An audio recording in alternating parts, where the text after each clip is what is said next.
एक बार एक भिखारी अपने जीवन से परेशान हो चुका था क्योंकि उसे अपने जीवन को चलाने के लिए भीख मांगना पड़ता था। उसे हर एक चीज के लिए भीख मांगना पड़ता था। इसी बात को लेकर वह दुखी रहता था और दिन भर यही सोचता था कि उसके जीवन में बदलाव कैसे आएगा। ये सोचकर वह निराश हो जाता था। वह हर दिन देखता था कि बहुत सारे लोग निराश होकर भगवान बुद्ध के पास जाते थे और लौटते समय वे लोग बहुत खुश होते थे। वे भिखारी ये नहीं समझ पा रहा था कि गौतम बुद्ध उनके साथ ऐसा क्या करते थे कि वे बेहद खुश हो जाते थे। वापस लौटते हुए लोगों के हाथों में ना तो ढेर सारे पैसे होते थे, ना सोना चांदी होते थे। ऐसा क्या होता था कि लोग भगवान बुद्ध के पास से लौटते वक्त इतना खुश होते थे। ये सब सोचकर वह भिखारी भी निर्णय लेता है कि मैं भी भगवान बुद्ध के पास जाऊंगा और देखूंगा कि ऐसा क्या हो रहा है कि दुखी लोग उनके पास जाकर खुश हो जा रहे हैं।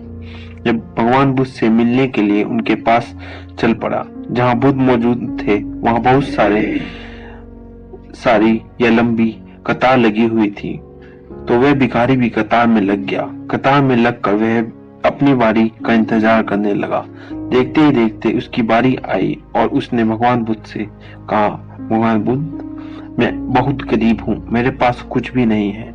मुझे अपना जीवन चलाने के लिए भी दूसरों से भीख मांगनी पड़ती है। अब आप ही बताइए कि मैं अपने जीवन को कैसे बेहतर कर सकूं। ये सुनकर भगवान बुद्ध ने कहा, तुम गरीब नहीं हो, तुम्हें ऐसा लगता है क्योंकि आज तक तुमने कभी किसी के लिए कुछ भी नहीं किया, ना ही तुमने कभी किसी को दान दिया है, ना ही तुमने दूसरों के लिए कुछ किया है। ये सब सुनकर भिखारी के मन में आशंका जाग उठी। अपनी आशंका को दूर करने के लिए भिखारी ने पूछा, मैं तो भिखारी हूँ, मैं लोगों को दान कैसे दे सकता हूँ और कैसे लोगों की सहायता कर सकता हूँ। मुझे तो खुद अपना जीवन चलाने के लिए मांगना पड़ता है। ये सब सुनने के बाद गौतम बुद्ध थोड़ी देर चुप रहे और फिर उनसे बोले, तुम्हारे पास हाथ है जिनसे तुम लोगों की सेवा में लगा सकते हो, दूसरों का भला कर सकते हो।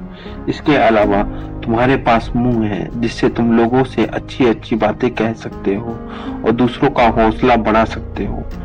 ये सब करके भी तुम दूसरों की सहायता कर सकते हो।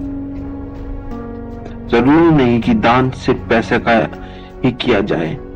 हम चाहे तो हम शिक्षा का भी दान कर सकते हैं, चाहे तो अन्न का भी दान कर सकते हैं। ऊपर वाले ने अगर किसी को पूर्ण अच्छा शरीर दिया है तो वह गरीब नहीं है, वह बस दिमाग से गरीब है। उसे इस विचार से हटाकर दूसरों की सेवा में लगाना चाहिए। भगवान बुद्ध की ये बातें सुनकर वह भिखारी बहुत ही ज्यादा खुश हो गया। उसका मन अब संतुष्ट था।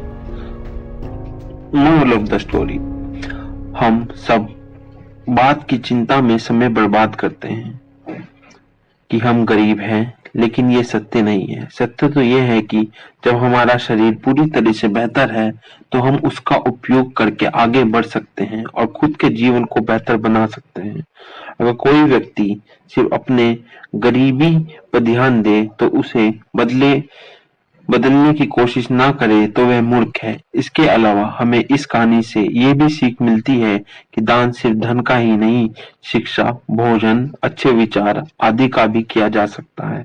अगर आपके पास धन नहीं है तो आप शिक्षा का दान कर सकते हैं या फिर आप दूसरों के लिए अच्छे विचारों का भी दान कर सकते हैं। इससे समाज बेहतर हो।